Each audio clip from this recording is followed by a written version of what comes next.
The burning question we're going to be taking a look at for today's video is what's with all the hype behind Black Myth Wukong? Selling an estimated 4.5 million copies with 2.2 million concurrent players on Steam, breaking records as it is, and mind you, it's a single player game. This game absolutely shattered nuts and butts on its release.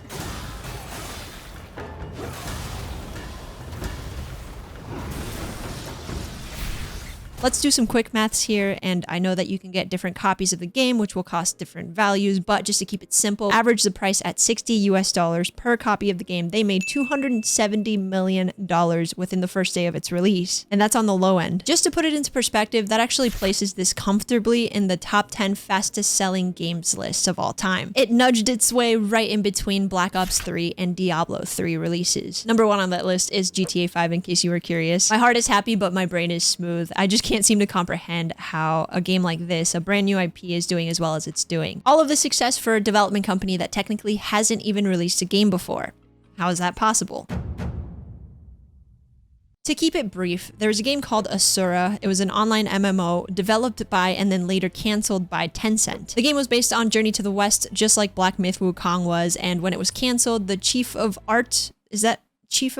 The game designer and chief artist for Asura left Tencent after this and founded their own company, which we now know as Game Science. I mentioned earlier that the dev team had never released a game before, and I kind of lied, sort of.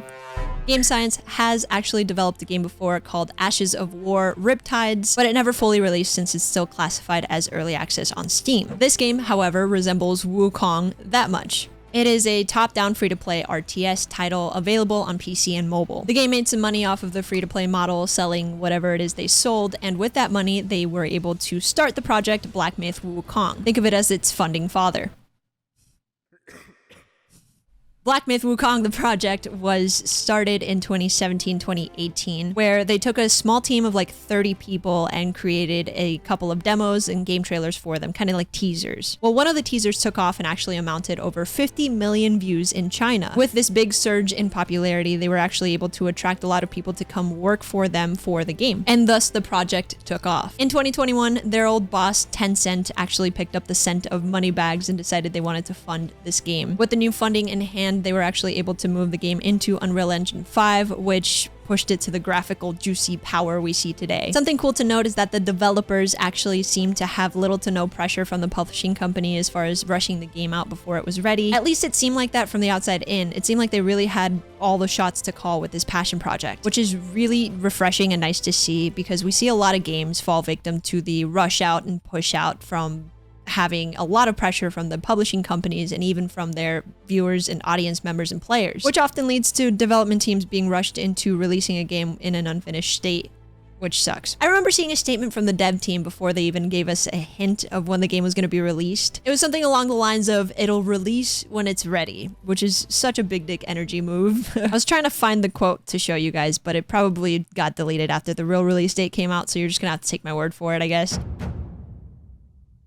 Black Myth Wukong, if you didn't already know, which you probably do, is based on Journey to the West, a extremely popular piece of literature that was written back in the 16th century. There have been many media adaptations inspired by this novel throughout the years. Some of the big heavy hitters that you might know are Dragon Ball Z and One Piece. If I were to sit here and explain the lore and the story in a way that honestly it deserves to be explained in, I would be sitting here for a very long time, and this video would probably get into the hours long of discussions. I linked a video in the description down below that helped me understand the lore in a more in-depth fashion, so if you guys want to check that out, go ahead and do so. But today, for this video, I want to give a general gist of the important information I feel you guys should know before jumping into the game. Keep in mind that although Black Myth Wukong is inspired by Journey to the West, it kind of takes its own artistic liberties and creates its own story that happens after the events of Journey to the West. The Monkey King, Sun Wukong, rose to power and popularity through his might, strength, and courage.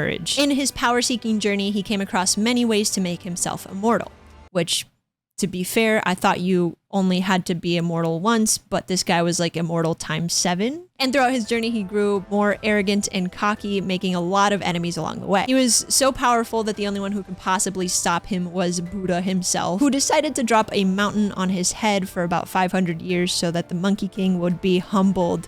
Hopefully. There's a monk that releases Old Boy after his imprisonment, and as a repayment, the Monkey King joins him in his journey to the West as he seeks Buddha's sacred texts. The novel takes them on many adventures in story arcs, but it eventually comes to an end, and the version of Sun Wukong that we are exposed to in the game is actually the version that has already concluded his journey. One important thing to note that I forgot to mention is the fact that the monk gifts Sun Wukong a headband that essentially renders him weak and very, very vulnerable, which of course the Monkey King is unaware of. This is important, but I'm not going to tell you why because spoilers, so I guess you'll just have to play the game. I do want to apologize for the sake of brevity. I really butchered this story, so if you guys have any plot holes you want to fill in, if you guys have any more information about the lore or would like to be a part of this discussion, feel free to hit me up down in the comments below. But now, the moment we've all been waiting for, actually playing the game. After just over 18 hours in Black Myth Wukong, I gotta say I've been suckered into the hype train for it for sure. It's not perfect by any means, it's got its flaws. Performance issues on day one release for PC really kind of soured my experience a tad, but overall it is a refreshing and unique experience that has kept me hooked and addicted to the game since its release. The last time I was this giddy for a game was for God of War 2, and that was an entirely established game. By that I mean that for God of War 2 they already had a game that they just needed to take and improve upon and perfect for the second game in the reboot series. On top of that, they already had a fan base that has been cooking since the first God of War. This game had none of those advantages, being a brand new IP, and yet it still managed to surprise me with its charm, its gameplay, and its ability to generate this amount of hype. The story within the game is a little light, but you do meet really charming characters throughout your journey, and it does feel like an adventure. I wouldn't say it kept me on my toes wanting to figure out what happened next, but I don't know if that's necessarily a bad thing. The combat system starts off very simple. You got a light attack, a heavy attack, and a dodge. As you progress through the game though, the game starts to spice things up a bit, introducing a bunch of different new abilities that you can implement while you're fighting real time. There is a skill tree that affects things like your abilities, your health, your mana, your stamina, etc, etc. And what's cool about it is that it allows you to plug and play because respeccing is completely free. So if you have a ton of skill points and you don't like the things that you've been putting into in your skill tree, then you just go in and reset everything. I was a big fan of that. I don't know why respecking has to be like a punishment in other games, but this game really does reward trying new things. You have these stances that you can switch between seamlessly during combat as well, but the stances don't really affect any of the light attack combos. All they affect is your heavy attack itself. So I think calling them stances is a little bit of a reach. I would say this is the heavy attack that you're choosing to equip at the time. One thing that did take me some getting used to was that heavy attacks take a long time to play out. Long time. This added an extra level of timing management to the combat. Matter of fact, timing is arguably one of the most important skills that you're going to learn throughout this game, that you're going to have to learn in order to be successful at it. It's not the type of game where you can just smash buttons and spam attacks just to get through it, since you want to time your dodges, light attacks, and heavy attacks in a way that isn't going to get you pancaked by the bosses, which do hit really hard. Things like perfect dodges can be upgraded to be really useful, as well as several other skills throughout the skill tree. I think what you use is definitely going to be affected by your personal preference and the way that you want to play the game. So it is nice that you get some variety with that. But essentially the game is going to play very similarly for everyone, since it's not going to be anything game breaking that you can change with the skill trees and abilities. Armor sets bring stats and bonuses to the table as well, but I did find myself just using the latest armor that I get throughout playing the game, since it's always an upgrade from the previous armors, like a hefty upgrade from the previous armors. So it's not like you can be plugging and playing with these armor sets with the stat bonuses, because essentially you do just want to be using the thing that's going to give you the most defense. Definitely not a heavy build crafting game, and if that's something that you really enjoy, you might actually not get as much out of this as you probably want to. You will hear this game be compared to a lot of other games, like it's a Souls-like, it plays like Sekiro, God of War, Nier Automata,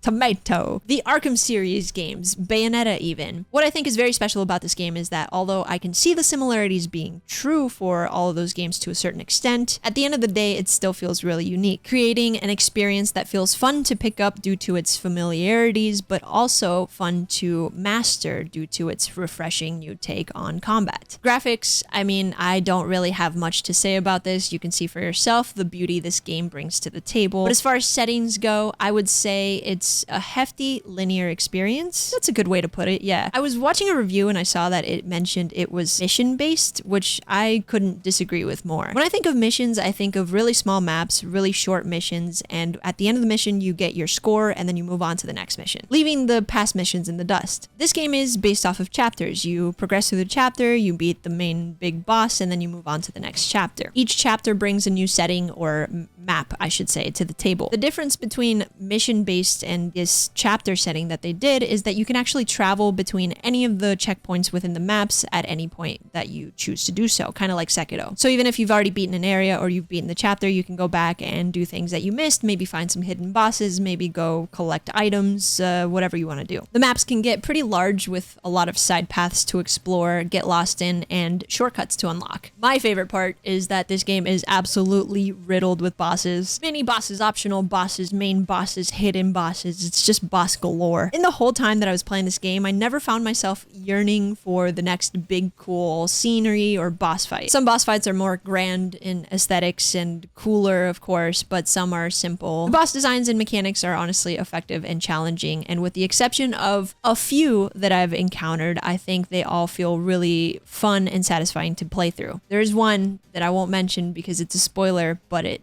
was so stupid. I don't even know why they decided to keep it in the game. I know they were playing through it and were like, this is a really dumb boss fight, but we're gonna do it. We're gonna keep it. We already drew it up. It's already in the books. It's gonna stay. I hated that boss fight. I'm not going to mention what it is, but moving on. This game did a fantastic job with its art. Without spoilers, at the end of each chapter, we get to see a cutscene that really showcases the amount of love, passion, and appreciation poured into the artistic aspect of the game. So that was a big plus for me. I have praised this game to all hell, but like I said before, it's not perfect. Keeping in mind that I do believe the good outweighs the bad, I am going to now lay out some of my gripes about the game in an effort to be completely objective and kind of give you a realistic look at some of the issues you may also have gripes with. Camera angles are always going to be the ultimate boss in games like this, but this game in particular did something that pissed me off. I didn't appreciate the fact that they didn't make objects that get in front of the camera see-through, if that makes sense. It made some of the boss fights absolute hell to try to figure out what was going on, especially if you're getting gang-banged in the corner. But thankfully, for most fights, they do happen in like wide open areas, with the exceptions of a few, so